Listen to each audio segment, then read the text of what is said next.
유럽 하늘이 조용히 갈라지고 있습니다. 수년 동안 170조 원의 예산을 걸고 세계 최강 6세대 전투기를 만들겠다며 온 유럽을 들썩이게 했던 독일과 프랑스의 초대형 프로젝트가 지금은 정반대의 상징이 되어버렸습니다. 바로 미래전투항공 시스템 FCAS인 유럽 6세대 전투기가 사실상 무너지는 분위기라는 해외 보도가 잇따르고 있기 때문입니다. 해외 매체들은 지금 이 사태를 유럽 기술 패권의 붕괴, 방산 리더십 상실이라는 무거운 표현으로 해석하며 그 중심에는 국가 간의 갈등이 아니라 기업 간 주도권 싸움이라는 충격적인 원인을 지적하고 있습니다. 이 거대한 균열을 가장 먼저 전한 곳은 영국의 파이낸셜 타임스였습니다. 해당 보도는 독일과 프랑스가 이미 전투기 개발 자체를 포기하는 방안을 논의하고 있다고 밝히며 전문가들이 경악하는 분위기가 그대로 실렸습니다. 170조 원에 달하는 이 프로젝트에서 가장 핵심이었던 실제 전투기 개발은 사라지고 겨우 전투 클라우드인 지휘 통제형 네트워크만 남길 것이라는 전망까지 나왔습니다. 이 말은 즉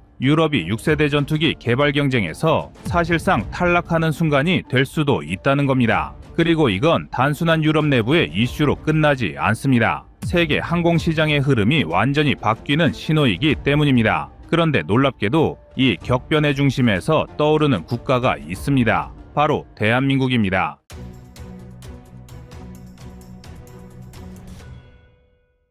유럽의 거대 프로젝트가 내부 분쟁으로 흔들리는 이 시점에 한국의 KF-21 보람에는 정반대의 길을 걷고 있습니다. 공개된 생산 속도, 레이더 센서 국산화율, 시험 비행 데이터, 그리고 이미 30여 개국이 구매 타진을 해온 기록은 해외 전문가들조차 이 속도면 세계 4~5번째 전투기 개발국을 넘어서 새로운 수출 강국의 탄생이라고 평가할 정도입니다. 특히 최근 아랍에미리트와 KF-21의 대규모 협력 논의가 이어지고 있고 사우디, 폴란드, 핀란드가 잇따라 긍정적 신호를 보내고 있음이 외신 보도로 확인되면서 세계 무대에서 한국의 비중은 전례 없이 커지고 있습니다. 그런데 여기서 더 큰 반전이 등장합니다. 유럽의 FCAS가 흔들리는 바로 그 이유가 한국이 지켜온 방식과 정면으로 대비되기 때문입니다. 유럽이 기업 간 주도권 싸움으로 결국 공동 개발이 멈춘 상황이라면 한국은 반대의 길을 가고 있습니다. ADD, 카이, 한화, LIG 넥스원, 그리고 군 연구진이 매년 1만 명 단위의 전문 인력을 투입해 국가 단일 목표 체계로 움직이는 방식은 해외에서도 극찬받아 왔습니다. 특히 KF-21은 이미 국산화율 89%, 시제기 6대 동시 시험 비행 1800시간 이상의 실비행 데이터라는 정량적 결과를 뽑아냈습니다. 이건 미국, 중국, 러시아 다음으로 독자 체계 구축이 가능한 국가로 평가받는 순간이기도 합니다. 이 상황에서 유럽 170조 원짜리 프로젝트가 무너진다는 건 단순한 사건이 아닙니다. 전 세계는 이제 다음 세대 항공기 시장에 리더를 누가 가져가느냐를 다시 묻고 있고 한국은 그 질문에 가장 빠르게 그리고 가장 정교하게 답하고 있는 국가가 되어버렸습니다. 파이낸셜 타임스는 유럽 내부 갈등을 이혼을 결심했지만 아이들이 집을 떠난 뒤에야 헤어지기로 한 부부 같다고 표현하며 이미 신뢰가 붕괴되었다고 적었습니다. 이 표현이 던지는 의미는 단순한 비유가 아닙니다. 유럽이 더는 독자 전투기 체계를 이끌 수 있는 힘이 없다는 뜻입니다. 반면 같은 시기 한국군은 KF-21 양산 체계를 24기 병렬 생산 체제로 확대하며 기존 서방 국가들이 보여주지 못한 속도로 나아가고 있습니다. 미국과 영국조차 한국의 생산 속도와 기술 투입 효율을 놀라워하고 있습니다. 이러한 배경 속에서 전 세계 방산 시장의 흐름은 갈수록 한국 쪽으로 기울어지고 있습니다. 한국형 전투기의 수출 전망이 급격히 올라가는 이유는 단순한 감정의 문제나 국뽕이 아닙니다. 170조 원짜리 유럽 프로젝트가 실패할 경우 전 세계에서 6세대 수준의 성능과 가격 경쟁력을 모두 갖춘 데야는 한국이 거의 유일하게 남게 되기 때문입니다. 유럽이 놓친 그 자리를 한국이 가져갈 수 있는 순간이 찾아온 겁니다. 그리고 이 변화는 이미 시장에서 나타나고 있습니다. 유럽의 항공 분야 전문가들은 KF-21이 시장을 가져갈 경우 수출 단가가 라팔 대비 최대 40% 저렴하고 F-35 대비 유지비가 절반 수준이라는 데이터에 가장 먼저 반응했습니다. 유지비 부담 때문에 F-35 도입을 꺼려온 국가들에게 KF-21은 오히려 현실적이고 신뢰 가능한 선택지가 되고 있습니다. 이제 세계는 묻습니다. 유럽이 실패한 시대 다음 전투기 패권은 누구에게로 이동하는가? 그리고 한국은 지금 그 질문의 중심에 서 있습니다. 이제 본격적으로 이 흐름의 배경, 유럽 FCAS 내부의 실제 균열, 한국과의 기술적 산업적 대비, 그리고 이 사태가 KF-21 수출 판도에 어떤 폭발적인 영향을 가져오는지 하나씩 살펴보겠습니다. 유럽의 FCAS가 흔들리는 이유를 깊이 들여다보면 단순한 기업 간 갈등이 아니라 구조 자체의 문제라는 점이 드러납니다. 유럽은 국가마다 방산 산업의 이해관계가 다르고 산업 기저도 제각각이라 실제 개발 과정에서는 기술을 공유하면서도 권한을 나누지 않으려는 움직임이 강하게 나타납니다. 다소는 전투기 핵심 설계를 프랑스가 주도해야 한다고 주장했고 에어버스는 독일과 스페인이 주도권을 가져야 한다고 맞섰습니다. 그러면서 핵심 노하우가 빠져나갈 것을 서로 두려워하며 개발 정보를 교환하지 않았고 기술 이전 범위조차 합의하지 못했습니다. 개발 방식도 문제를 키웠습니다. 프랑스와 독일은 원하는 엔진 구조, 스텔스 형상, 센서 통합 체계가 서로 달랐습니다. 특히 엔진 부문에서 프랑스 사프라는 스텔스 엔진 단열 기술을 감추려 했고 독일 MTU는 기술 접근 제한에 반발했습니다. 해외 보도는 이 갈등이 극에 달해 기술 분담 협상이 2년 이상 정체됐다고 밝히고 있습니다. 실제로 독일 연방군대학 쪽 전문가들도 협상 구조 자체가 성립할 수 없다고 평가했습니다. 이런 상황에서 FCAS가 선택한 차선책은 전투 클라우드 협력인데 이것조차도 설계 철학이 갈립니다. 프랑스는 라팔 F5 업그레이드와 같은 자국 중심의 네트워크 체계와 연동되길 원하고 독일은 유로파이터 기반의 기존 데이터 링크 시스템과 연결되길 희망합니다. 네트워크 통합 체계는 각 나라의 전장 운영 방식, 암호 체계, 송수신 장비의 프로토콜까지 다 맞춰야 하는데 여기서도 끝없는 충돌이 터졌습니다. 그 사이 한국의 KF-21 체계는 완전히 다른 길을 보여주고 있습니다. 국방과학연구소와 카이가 통합된 개발 체계를 구축해 엔진 기골 레이더 전장 시스템을 하나의 로드맵에 맞춰 조정했고 부품사 600여 곳이 실시간 데이터 플랫폼을 통해 설계 변경을 즉시 반영하는 방식으로 개발했습니다. 이런 통합 개발 구조 덕분에 시제기 6대가 동일한 수정사항을 같은 날 반영하고 같은 주에 시험 비행을 수행하는 능력이 생겼습니다. 이는 유럽 내부에서도 한국이 가진 일관된 의사결정 구조가 FCAS보다 훨씬 현대적이라는 평가를 받는 부분입니다. 해외 군사 전문 매체에서도 KF-21의 개발 속도에 유럽과 미국이 충격을 받았다는 분석을 실었습니다. 공개된 시험 비행 데이터 1800시간과 에이사 레이더 탐지 성능 초기 검증 결과 그리고 국산화율 89%라는 수치는 한국이 단일 플랫폼을 얼마나 정교하게 관리하고 있는지를 그대로 보여주는 정량적 지표들입니다. 반대로 FCAS는 키를 준 기업이 협상할 때마다 사업이 멈추고 예산이 통과될 때마다 일정이 늘어났습니다. 프랑스 회계감사원 자료에 따르면 FCAS는 지난 4년 동안 계획보다 약 28% 일정이 지연되었습니다. 이 지연은 전투기 부품 설계가 아닌 참여국 조율 과정에서 대부분 발생한 것으로 기록돼 있습니다. 결국 이 사업은 기술이 아닌 정치와 기업 이해관계에서 무너지고 있는 겁니다. 이런 흐름을 가장 먼저 감지한 국가들이 KF-21에 다시 눈을 돌리고 있습니다. 해외 보도에서는 폴란드와 아랍에미리트가 한국의 안정적인 개발 구조와 비용 대비 성능에 주목하고 있으며 F-35 운용 비용 부담을 지닌 국가들이 현실적 대안으로 KF-21을 분석하기 시작했다고 전했습니다. 특히 유지비 부담이 F-35의 절반이라는 수치는 유럽 국가들에게 매우 매력적입니다. 지금 유럽의 6세대 전투기 좌초 위기는 한국에게 단순한 기회가 아니라 시장 구조 자체가 다시 쓰이는 순간이며 세계 전투기 시장의 판도가 바뀌는 장면이 눈앞에서 펼쳐지고 있는 겁니다.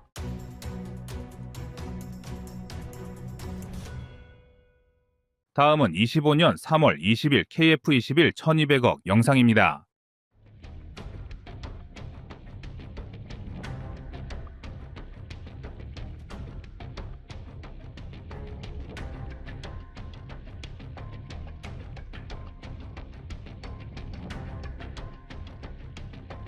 결국 우려하던 일이 터지고야 말았습니다. KF-21의 분담금, 미납 사태를 우리 돈으로 해결해야 하는 상황이 오고 말았는데요. KF-21의 개발업체인 카이가 부담해야 할 추가 금액만 무려 1200억 원이 넘는 상황이며 일각에선 카이가 더 부담해야 한다는 의견까지 나오고 있습니다. 여기에 더해 별도로 정부가 부담해야 할 금액은 3,500억 원 수준으로 알려져 있어 한국이 추가로 떠안아야 할 금액은 상상을 초월합니다. 게다가 이러한 소식이 너무나도 안타까운 이유는 한국이 KF-21 개발을 성공적으로 진행함에 따라 초기 계획보다 개발비를 6%나 낮췄기 때문입니다. 한국은 초기 계획 단계에서 KF-21을 개발하는데 도합 8조 원 이상의 비용이 필요할 것으로 예상하였으나 순조로운 개발 과정을 거치며 약 6%가 감소한 7조 6천억 원으로 총 개발 비용을 절감하였습니다. 통상적으로 전투기 개발은 각종 기술 난관으로 인해 개발 일정이 지연되고 비용이 상승하는 경우가 많다는 걸 생각하면 오히려 총 개발 비용을 절감한 KF-21의 성과는 너무나도 놀라운데요. 천하의 미국조차 F-35를 개발하는 과정에서 잦은 일정 지연과 결함 폭등하는 개발비로 어려움을 호소하고 있습니다.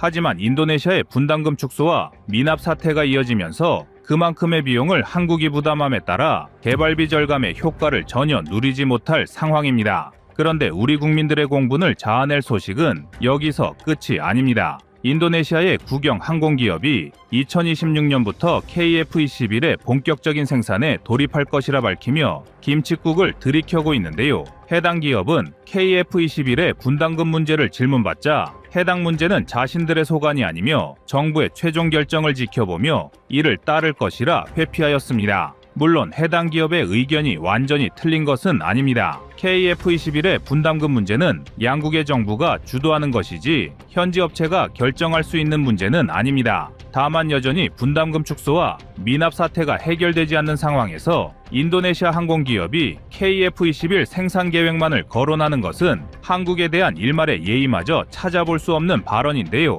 그래서 준비했습니다. 오늘은 KF-21의 구멍, 난 분담금을 채우려는 한국의 노력과 KF-21 생산에 참여하려는 인도네시아의 현지 기업 소식에 대해 자세히 알려드리겠습니다.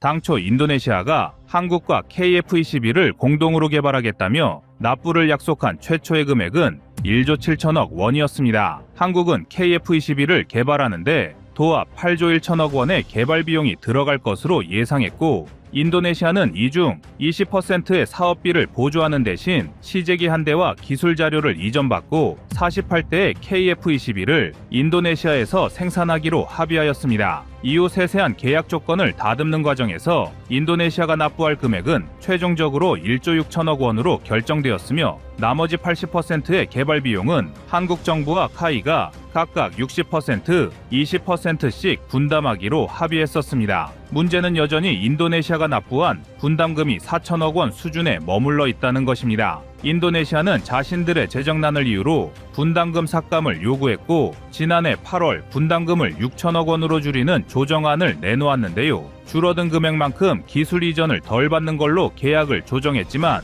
2024년까지 납부해야 할 인도네시아의 분담금은 아직도 2천억 원에 육박하며 연평균 1천억 원 이상을 납부해야 합니다. 그러나 2016년부터 2024년까지 매년 납부된 분담금을 살펴보면 1천억 원 이상을 납부한 경우는 단두 차례 2019년과 2024년에만 이루어졌으며 아예 한 푼도 내지 않은 경우는 2018년을 비롯하여 3차례가 넘습니다. 따라서 2025년과 2026년에 나머지 자녀 분담금이 완벽하게 납부되지 않을 위험성도 고려하지 않을 수 없는데요. 더군다나 인도네시아는 미납금 납부를 촉구하는 한국의 서한에도 묵묵부답으로 일관하고 있습니다. 한국은 지난해부터 올해 초까지 KF-21 문제 해결을 위한 공식 서한을 10여 차례나 인도네시아에 보냈습니다. 하지만 인도네시아 국방부는 단 3차례만 답신을 보냈으며 그중 2건은 인도네시아 기술진의 자료 유출 사건에 대한 내용이었습니다. 그리고 나머지 한 건은 분담금을 6천억 원으로 수정해달라는 내용이었으며 미납금 해결을 위한 노력이나 양국의 신뢰를 회복할 만한 답신은 전혀 보내지 않았습니다. 결국 여전히 KF-21의 공동개발금 납부는 마치 시한폭탄처럼 남아있는 상황인데요. KF-21의 개발 사업이 2026년에 마무리될 예정인데 아직도 이러한 미납 문제가 해결되지 않았다는 건 통탄할 일입니다. 여기에 인도네시아가 할인받은 나머지 1조 원의 분담금은 결국 우리 대한민국이 고스란히 떠안게 되었습니다. 그나마 다행인 점은 KF-21의 총개발 비용이 절감되면서 한국이 4,700억 원 수준의 금액만 추가로 사용하면 된다는 것입니다. 4천억이 넘는 금액을 추가로 사용하면서도 이걸 다행으로 여겨야 하는 웃지 못할 상황이 만들어진 것인데요. 특히 카이가 추가 납부할 1,200억 원은 상당히 아쉬운 상황입니다. 카이의 작년 영업이익은 약 2,400억 원인데 전투기 개발로 인해 1,200억의 추가 지출이 발생한다는 건 그만큼 한국 방산기업의 금전적 부담이 결코 작지 않다는 것을 의미합니다. 더욱이 필리핀, 사우디아라비아 등에서 KF-21 도입에 관심을 보내는 현 시점에서 개발 비용 부담이 추가된다면 한국은 KF-21의 수출 성과를 올리게 되더라도 실질적인 이익은 그리 크지 않게 될 여지도 있는데요.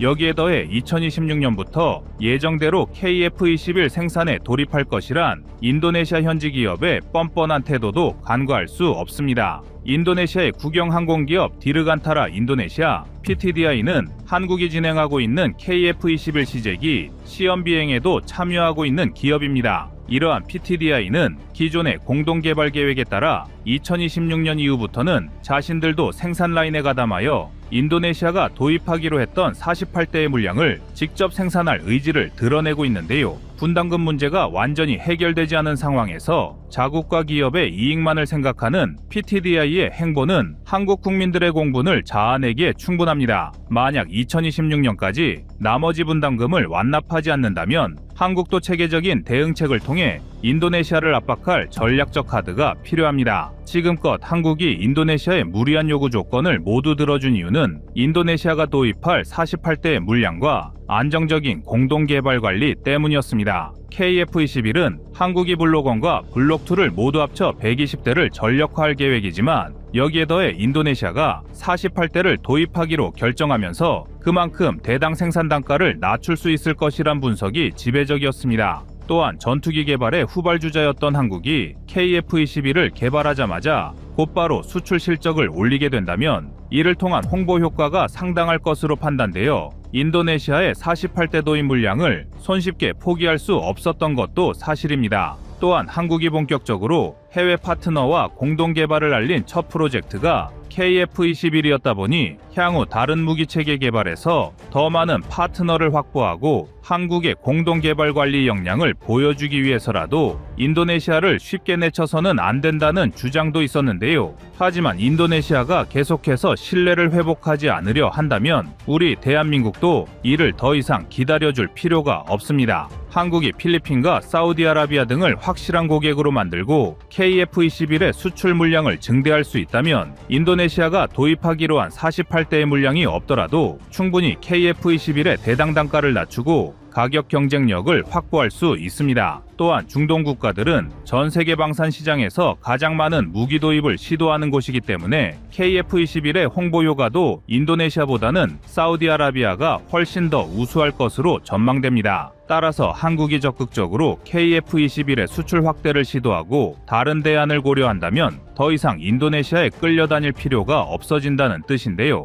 여기에 필리핀 등 동남아시아에서 찾을 수 있는 KF-21의 다른 파트너도 많습니다. 최근 동남아시아 국가들은 중국과의 군사분쟁 위험이 높아짐에 따라 과거와 달리 중국산 무기의 비중을 줄이고 그만큼 한국산 무기의 도입 비중을 늘리고 있습니다. 더군다나 필리핀은 FAO-10을 비롯하여 각종 호위함을 연달아 도입하면서 한국과의 방산 협력이 매우 두터운 나라입니다. 그렇기 때문에 필리핀은 최대 40대의 다목적 전투기를 도입하려는 자국의 공군 현대화 사업에 KF-21을 주요 후보로 올려놓고 있으며 중국 전투기와 효과적인 교전 수행이 가능한 전투기 도입에 총력을 기울이고 있는데요. 필리핀이 경제력 측면에서 인도네시아보다 뒤떨어지긴 하지만 한국과의 신뢰도와 파트너십 측면에서는 KF-21의 주요 수출 활로가 될 수 있습니다. 그래서 한국은 더더욱 인도네시아의 소극적인 자세로 일관해서는 안 됩니다. 비록 한국이 이러한 공동개발을 제대로 진행한 경험은 이번이 처음이고 그래서 미흡한 부분이 엿보였다는 건 아쉬운 요소입니다. 하지만 실패 사례나 개선점을 되짚어보고 다음 전략을 준비하는 것은 우리 대한민국의 방위산업에 반드시 필요한 일입니다. 한국이 인도네시아와 불거진 문제들을 어물쩍 넘어가게 된다면 향후 다른 무기를 개발하는 과정에서 비슷한 문제가 발생하지 말라는 법은 없는데요. 우리가 이번 문제에 대한 대안을 정확하게 수립하지 않는다면 유사한 문제가 발생하여도 효과적으로 대응하지 못할 수밖에 없습니다. 따라서 한국은 KF-21의 개발이 완료되는 2026년까지 인도네시아가 일으킨 문제를 정확하게 따져보고 책임을 물은 뒤 재발 방지를 위한 보완책까지 심도 깊은 논의를 이어가야 합니다. KF-21은 지금껏 1000번의 시험 비행에도 별다른 사고가 발생하지 않았으며 개발 지연과 개발비 폭등이라는 문제조차 없었던 완벽에 가까운 과정을 보여준 최신 전투기입니다. 유일한 오게티는 결국 인도네시아의 파행이었는데요. 부디 2025년에는 이러한 문제를 잘 해결하고 KF-21의 실전 배치가 순조롭게 이어지길 기대하겠습니다.